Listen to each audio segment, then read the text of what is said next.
Hi friends, welcome to my channel. இன்னைக்கு நம்ம பார்க்க போற லைஃப் ஸ்கில் வந்து பாத்தீங்கன்னா செல்ஃப் கான்ஃபிடன்ஸ். இது ஒரு ஸ்கில்னு நான் சொல்றதை விட எல்லாரோட வாழ்க்கையிலயும் இருக்க வேண்டிய முக்கியமான ஒரு குவாலிட்டிங்க. செல்ஃப் கான்ஃபிடன்ஸ், தன்னம்பிக்கை. எது மேலங்க நம்ம தன்னம்பிக்கையா இருக்கணும்? நம்ம செய்யற ஒவ்வொரு செயல்லையும் நம்ம நம்பிக்கையா இருக்கணும். நம்மளுடைய அறிவு மேல நம்ம நம்பிக்கையா இருக்கணும். நம்ம திறமை மேல நம்ம நம்பிக்கையா இருக்கணும். நம்மளுடைய ஒவ்வொரு காலகட்டங்கள்லையும் நம்ம எடுக்கக்கூடிய முடிவு மேலே நம்ம ரொம்ப நம்பிக்கையாக இருக்கணும். ஆன் த ஹோல் நம்ம மேலே நம்ம ரொம்ப நம்பிக்கையாக இருக்கணும். ஓகேங்க, இந்த செல்ஃப் கான்ஃபிடென்ஸ் நம்ம லைஃப்க்கு ரொம்ப முக்கியங்களா? செல்ஃப் கான்ஃபிடென்ஸ் இல்லைன்னா நம்ம லைஃப் எப்படிங்க இருக்கும்? தன்னம்பிக்கை இல்லாத ஒரு வாழ்க்கை எப்படி இருக்கும் தெரியுங்களா? ஃபர்ஸ்ட் பாயிண்ட், நம்மளுடைய வாழ்க்கையில் ஹாப்பினஸ்ஸே இருக்காது, சாட்டிஸ்ஃபேக்ஷனே இருக்காது. செகண்ட் பாயிண்ட், நம்ம லைஃப்பில் எந்த ஒரு சக்ஸஸ்மே நம்ம வந்து அட்டைன் பண்ணவே முடியாது. அப்படியா நமக்கு சக்ஸஸ் கிடைச்சாலும் அந்த சக்ஸஸை நம்மளால் தக்க வச்சுக்க முடியாது. மூணாவது, நமக்கு பர்சனல் க்ரோத்தே இருக்காதுங்க. நம்ம வந்து பர்சனலாக எதையுமே க்ரோ பண்ணிக்க முடியாது, நம்ம இம்ப்ரூவே பண்ணிக்க முடியாது. ஸோ இந்த மூணுமே நம்ம லைஃப்பில் இருந்துச்சு அப்படின்னா நம்ம லைஃப்பில் வந்து ஃபெயில் ஆயிட்டோமோ, okay am I a failure in my life அப்படின்ற மாதிரி ஒரு எண்ணம் நமக்கு வரும். இந்த எண்ணம் கண்டிப்பாக வரவே கூடாதுங்க. ஸோ அதனால செல்ஃப் கான்ஃபிடென்ஸ் அப்படின்றது ரொம்பவே முக்கியம். ஓகேங்க, நம்ம லைஃப்பில் செல்ஃப் கான்ஃபிடென்ஸ் இருந்துச்சுன்னா, if I am a very confident person அப்படின்னா நம்ம வாழ்க்கை எப்படி இருக்கும்? ஃபர்ஸ்ட் பாயிண்ட், நம்ம வாழ்க்கை ரொம்ப சந்தோஷமாக நிம்மதியாக இருக்கும். செகண்ட் பாயிண்ட், மனதளவில் யாராலுமே நம்மளை வந்து தோக்கடிக்கவே முடியாது. மூணாவது பாயிண்ட், நம்ம லைஃப்பில் எவ்வளோ தோல்வி நமக்கு வந்தாலும் ட்ரை அகெயின் அப்படின்னு சொல்லி நம்ம ஓடிக்கிட்டே இருப்போம். We will not give up. கண்டிப்பாக வந்து நம்ம விட்டு கொடுக்கவே மாட்டோம். நாலாவது பாயிண்ட், விமர்சனம், கிரிட்டிசிசம். நம்மளை பற்றி எத்தனை விமர்சனம் வந்தாலும் அதை ப்ரொடக்டிவாக பாசிட்டிவாக நம்மளால் மாற்றிக்க முடியும். அஞ்சாவது ரொம்ப முக்கியமான பாயிண்ட்டுங்க, லைஃப்பில் யாருக்காகவும் எதுக்காகவும் நம்ம பயப்படவே மாட்டோம். ஆறாவது, ஒரு ரொம்ப மரியாதையான ஒரு வாழ்க்கையை நம்மளால் வாழ முடியும். நம்மளுடைய குடும்பத்தில் ஆகட்டும், இல்லை நம்ம ஒர்க் பண்ணுற இடத்துல ஆகட்டும், கண்டிப்பாக we will lead a very respectful life. So self confidence இருந்துச்சுன்னா நம்ம வாழ்க்கை இவ்வளோ அழகாக இருக்கும். ஓகேங்க, நம்ம எல்லாருமே கான்ஃபிடென்ட்டான ஒரு பர்சன் தான், அதில் டவுட்டு கிடையாது. ஆனால் வாழ்க்கையில் ஒரு சில சூழ்நிலைகளில் இந்த கான்ஃபிடென்ட் வந்து நமக்கு கொஞ்சம் குறைய ஆரம்பிக்கும். Somewhere we lose our confident. அது என்ன மாதிரி சூழ்நிலைன்னு பார்க்கலாங்களா? ஃபர்ஸ்ட் வந்து பார்த்திங்கன்னா ஃபெயிலியர். நம்ம ரிப்பீட்டடாக தோல்விகளை சந்திக்க என்ன ஆகும்? நம்மளுடைய கான்ஃபிடென்ட் லெவல் அப்படியே வந்து கம்மியாக ஆரம்பிக்கும். ரெண்டாவது, கிரிட்டிசிசம். நம்ம செய்கிற வேலையில் யாராவது குத்தம் கண்டுபிடிச்சா, இல்லை வந்து நம்மளை வந்து தவறுதலாக சொல்லிட்டாங்க அப்படின்னா கண்டிப்பாக நம்ம கான்ஃபிடென்ஸ் லெவல் வந்து கம்மியாக ஆரம்பிக்கும். ஸோ அந்த மாதிரி குற்றம் சொல்கிறவங்க நம்ம டீச்சர்ஸாக இருந்தால், நம்ம பேரண்ட்ஸாக இருந்தால், இல்லை நம்மளுடைய பாஸாக இருந்ததுன்னா நம்ம கான்ஃபிடென்ட் லெவல் ரொம்பவே கீழே போயிடுங்க. மூணாவது முக்கியமான காரணம் கான்ஃபிடன்ஸ் லெவல் குறையிறதுக்கு பார்த்திங்கன்னா கம்பேரிசன்ஸ். நம்மளுடைய வாழ்க்கையை மற்றவங்களுடைய வாழ்க்கையோட கம்பேர் பண்ணி, அவங்க வாழ்க்கை இவ்வளோ நல்லா இருக்கே, பட் என் வாழ்க்கையில் இவ்வளோ கஷ்டப்படுறேனே அப்படின்னு நம்ம கம்பேர் பண்ண ஆரம்பித்தோம் அப்படின்னா செல்ஃப் கான்ஃபிடன்ஸ் சுத்தமாக நம்மளுக்கு குறைய ஆரம்பிச்சிடும். நாலாவது ரொம்ப முக்கியமான ஒரு பாயிண்ட் வந்து பார்த்திங்கன்னா ஏஜ் ஃபேக்டர். ஸோ பொதுவாக இந்த 35-40 வயசு நம்ம கிராஸ் ஆகிறோம் அப்படிங்கும் போதே கண்டிப்பாக கான்ஃபிடன்ஸ் லெவல் வந்து கொஞ்சம் கம்மியாக ஆரம்பிக்கும்.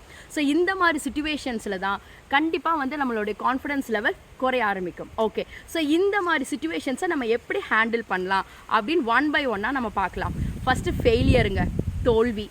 நம்ம வாழ்க்கையில் தோல்வியை சந்திச்சாதாங்க எப்படி நமக்கு வெற்றி கிடைக்கும் அப்படின்ற ஒரு பாடத்தையே நம்ம கற்றுக்க முடியும்.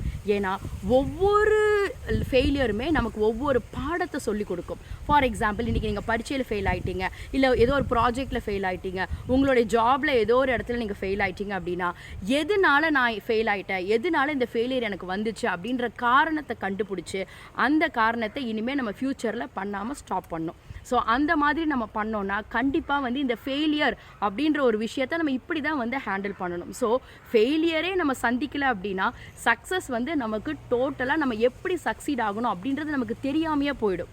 ஸோ 10 தடவை நான் ஃபெயிலியர் வந்து நான் ஃபேஸ் பண்ணிட்டேன், கண்டிப்பாக 11ஆவது அந்த 10 தடவை எதுக்காக நான் எனக்கு அந்த ஃபெயிலியர் ஆச்சுன்ற காரணத்தை கண்டுபிடிச்சி அதை நிவர்த்தி பண்ணிட்டோன்னா 11ஆவது தடவை கண்டிப்பாக will face the success. Okay, இப்போ ஒரு சிலர் சொல்லுவாங்க, மேம் நீங்கள் சொல்கிற மாதிரி நான் காரணம் எல்லாம் கண்டுபிடிச்சாச்சு, அதெல்லாம் ரெக்டிஃபை பண்ணியாச்சு, so I am improving my self அப்படின்ற மாதிரி இருந்தாலும் நான் நினைக்கிற சக்ஸஸ் எனக்கு வரல அப்படின்ற மாதிரி நிறைய பேர் நம்ம லைஃப்பில் நிறைய சூழ்நிலைகளில் நம்ம ஃபேஸ் பண்ணியிருப்போம். ஸோ அதுக்கு என்ன காரணம் அப்படின்னா நம்மளுடைய முடிவுகள், நம்ம எடுக்கக்கூடிய டெசிஷன். ஓகே, நமக்கு என்ன வரும், என்ன தெரியும், நம்மளால் என்ன பண்ண முடியும், நமக்கு என்ன திறமைகள்லாம் இருக்குது, என்ன திறமைகளை வளர்த்துக்க முடியும் அப்படின்றத நம்மளை பற்றி நம்மளை ஸ்டடி பண்ணி அதை நோக்கி நம்ம போகும்போது, அதை நோக்கி ஒரு கரெக்டான நேரத்தில் கரெக்டான முடிவு எடுக்கும்போது கண்டிப்பாக சக்ஸஸ் நமக்கு வந்தே தீரும். ஸோ அதனால் இனிமேல் வாழ்க்கையில் தோல்வி அடைஞ்சா we have to be so happy that I'm a failure. Okay, so அதிலிருந்து we'll take a lesson, அதிலிருந்து மறுபடியும் நம்ம ஓட ஆரம்பிக்கணும். ஸோ அடுத்தது வந்து பார்த்தீங்க அப்படின்னா இந்த விமர்சனங்கள்.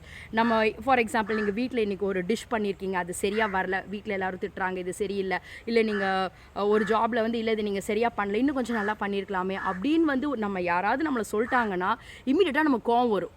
உடனே நான் எவ்வளோ கஷ்டப்பட்டு பண்ணேன் தெரியுமா, இதுக்கு நான் இவ்வளோ ஸ்ட்ரெயின் பண்ணேன், ஏன் நீங்கள் பண்ணியிருக்க வேண்டியதானே அப்படின்ற மாதிரிலாம் நம்ம சொல்லுவோம். ஸோ இம்மிடியட்டாக நமக்கு ஒரு காரணம் கண்டுபிடிப்போம், இந்த காரணத்தினால தான் இதை நான் பண்ணல அப்படின்ற மாதிரி ஒரு காரணத்தை கண்டுபிடிப்போம். ஸோ இனிமே யாராவது நம்மளை வந்து இது தவறாக பண்ணியிருக்கீங்க, இது இன்னும் சரியில்லை அப்படின்னு சொல்லிட்டாங்க அப்படின்னா okay sir, okay ma'am, yes அப்படின்னு அதை அக்செப்ட் பண்ணிவிட்டு எதனால நான் கொஞ்சம் அந்த இடத்துல ஃபெயில் ஆனேன் அப்படின்றத நம்ம கண்டுபிடிச்சி அதுக்கப்புறமா அதை நம்ம ரெக்டிஃபை பண்ணிக்கணும். ஸோ விமர்சனங்கள், நம்மளை பற்றின தவறுகள் அப்படின்ற மாதிரி நம்ம தவறு பண்ணியிருக்கிற பட்சத்தில் கண்டிப்பாக அதை அக்செப்ட் பண்ணி திருத்திக்கணும்.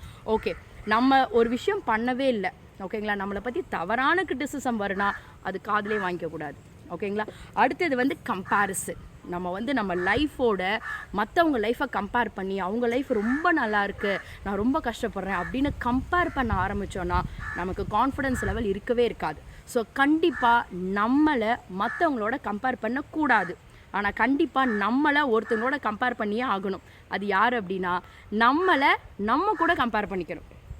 ஃபார் எக்ஸாம்பிள், இன்றைக்கி நீங்கள் வாழ்க்கையில் எந்த ஸ்டேஜில் இருந்தாலும், as a student or as a job going, even as a home maker, நீங்கள் எந்த சூழ்நிலையில் எந்த சிச்சுவேஷனில் இருந்தாலும் ஒரு ஞாயிற்றுக்கிழமை உட்காந்து ஓகே திங்கக்கிழமை இந்த வாரத்தை நான் ஆரம்பித்தேன், சனிக்கிழமை வரைக்கும் நான் இவ்வளோ சில வேலைகள் பண்ணேன், இதில் என்ன நான் இம்ப்ரூவ் ஆனேன், இதில் நான் என்ன கற்றுருக்கேன், நம்மளோட நம்ம கம்பேர் பண்ணணும். ஃபார் எக்ஸாம்பிள், என்னுடைய ஃபஸ்ட்டு வீடியோவோட என்னுடைய 10th வீடியோவை நான் கம்பேர் பண்ணி பார்ப்பேன். ஸோ ஃபஸ்ட்டு வீடியோவில் எப்படி இருந்தது, 10th வீடியோ எப்படி இருக்குது, ஸோ கண்டிப்பாக there must be some improvement.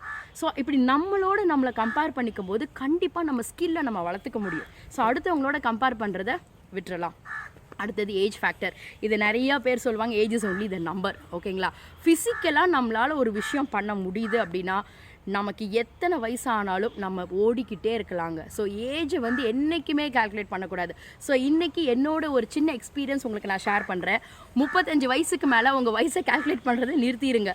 So 35 வயசுக்கு மேலே ஒவ்வொரு வருஷமும் பர்த்டே கொண்டாடவே தேவையில்லை. அதுக்கு மேலே you just calculate, stop calculating your age, calculating. So start to calculate your skill.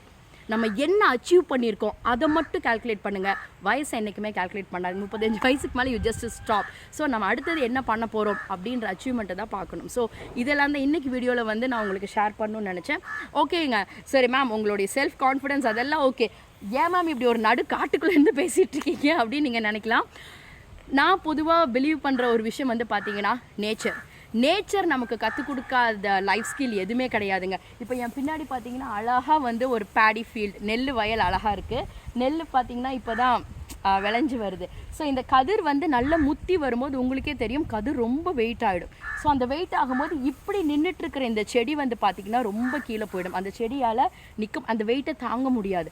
But இருந்தாலும் இது அறுவடை நாள் வரைக்கும் அந்த வெயிட்டை தாங்கிட்டு இந்த கதிர்கள், இந்த செடி நிற்கும்.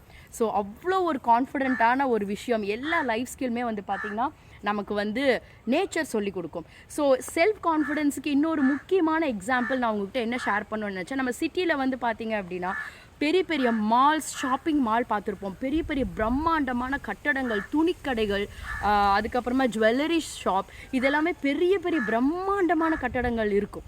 ஸோ மக்கள் சாரசாரியாக அங்கே போயிட்டுருப்பாங்க பர்ச்சேசிங்காக.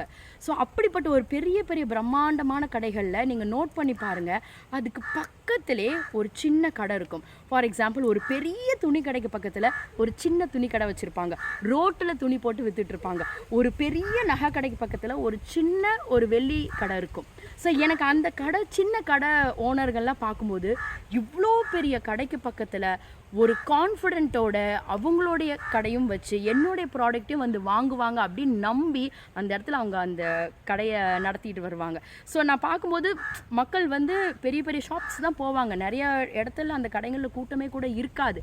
பட் எனக்கு தோணும், எவ்வளோ ஒரு கான்ஃபிடென்ட் இருந்தால் சரி, நம்ம பக்கத்தில் எவ்வளோ பெரிய ஜாம்பவான் இருந்தாலும் நம்மளாலையும் சாதிக்க முடியும்னு அவங்க கடை வச்சு நடத்திட்டு இருப்பாங்க.